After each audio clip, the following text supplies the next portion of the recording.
Rachel, how would you describe the mindset going into a game where knowing if you win, it would stop you and your teammates having any chance of going to the Olympics? I didn't think you were going to ask me that question. In all honesty, I think I've seen a lot about that. I think a lot of people outside have spoken about it, and truthfully, I think it's so disrespectful.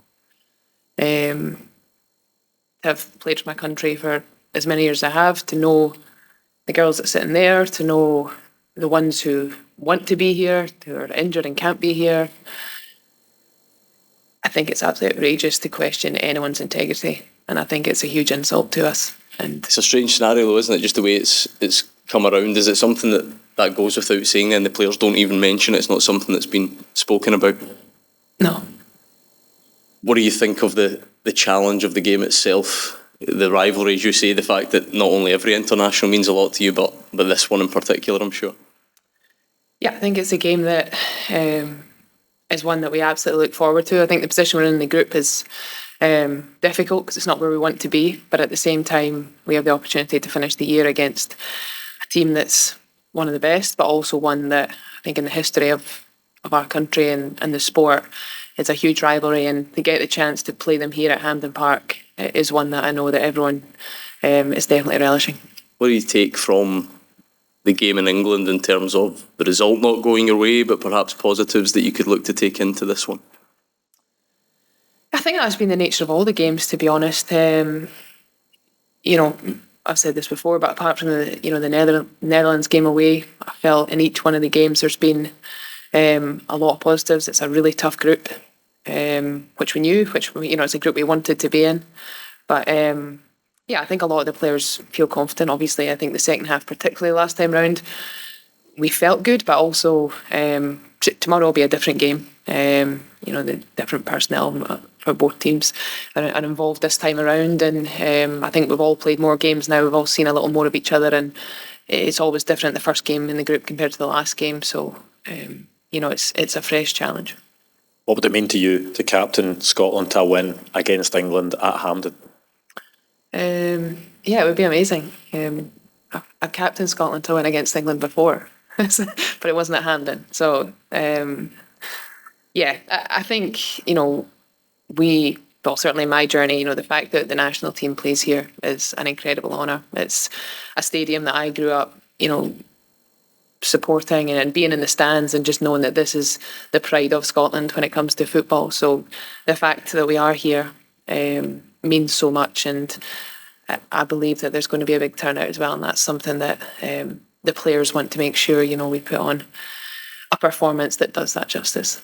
It's a big part of getting a result, that belief, and do you feel that belief is there being in camp this week? Yeah, I think we're a close group. We're a group that enjoys being together, that has one another's back, and I think we see that in the performances, and it's something now that we have to try our best just to tidy up in a few areas, because of course the biggest thing in international football is to get the results, and in these last few games we haven't managed to do that, and that's the big challenge for us. And it's how do we find a way to make the difference and find a way to get a win. So it would be fantastic if we can do that tomorrow night. Is it one of those nights where you need to get sort of everything right all over the park? Probably, which of course will be difficult. I think they've got a really good team, a lot of depth, a lot of different players. So there's going to be a lot of challenges and a lot of different things that we're going to have to make sure we're ready for and be up to. And that's where I think the collective group comes in.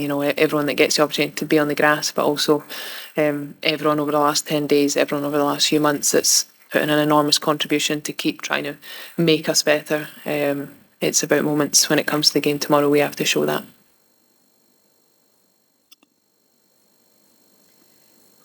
Rachel, on Friday there was mass disappointment, and understandably so. Has this been the ideal game to get the girls back together and to end this on a high? It will be. We need to make it that. We want to end the year with a win, and we get one more chance today to work on a few final things, but then it'll be about maximising our preparation into tomorrow and just going into the game, I think, feeling good. I think that's one thing that, you know, we have to really ensure we do. We have to make sure we get one another up for the game, and I think when we do that, we've got huge quality, and I think we can challenge them as well. What's been the mass learning from this Nations League experience? Obviously, coming up against top sides that, you know, over the years maybe not been able to have that consistency against the top sides unless at a major tournament. I think that's probably one of the biggest takeaways. You know, in my career playing with the national team, it's rare you get the opportunity to play the top nations in competitive games outside of major tournaments, really. And now with the Nations League, that's what we've got. We got to be in pot A, which is the pot we want to be in. Unfortunately, you know, we're not going to stay there, but the aim will be to get back there as soon as possible. But having the chance to consistently play against the top nations, I think, is a huge learning curve for us, and ultimately it's been small margins, and I think that is the lesson. And I think obviously, you know, when you look at Belgium, who I feel in the group were the team that we competed with and did really well against, but when you see the results they've managed to obtain, that's something that we need to look at and say that we need to sharpen things up and find a way to do that.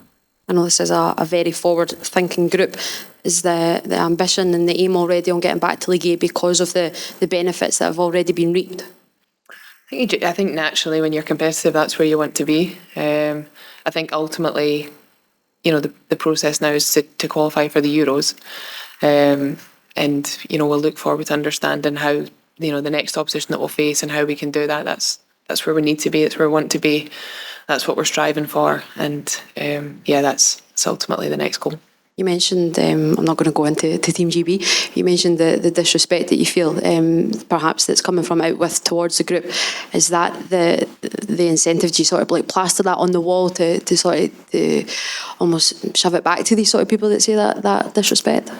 No, I think, you know, it's a question that I understand why it is being asked. I think for us, the motivation is playing for your country. I think it's difficult to understand what that's like if you've never experienced it.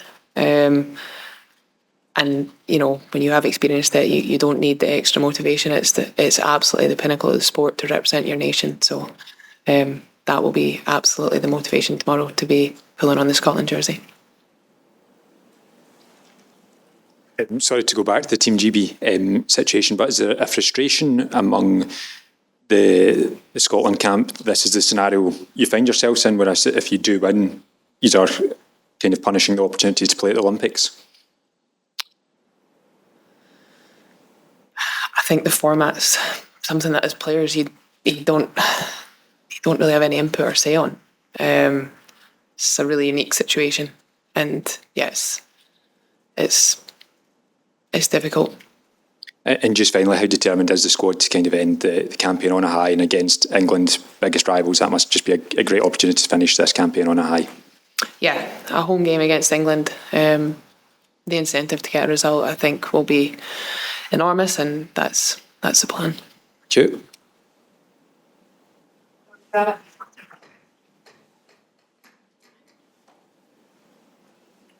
Thank you.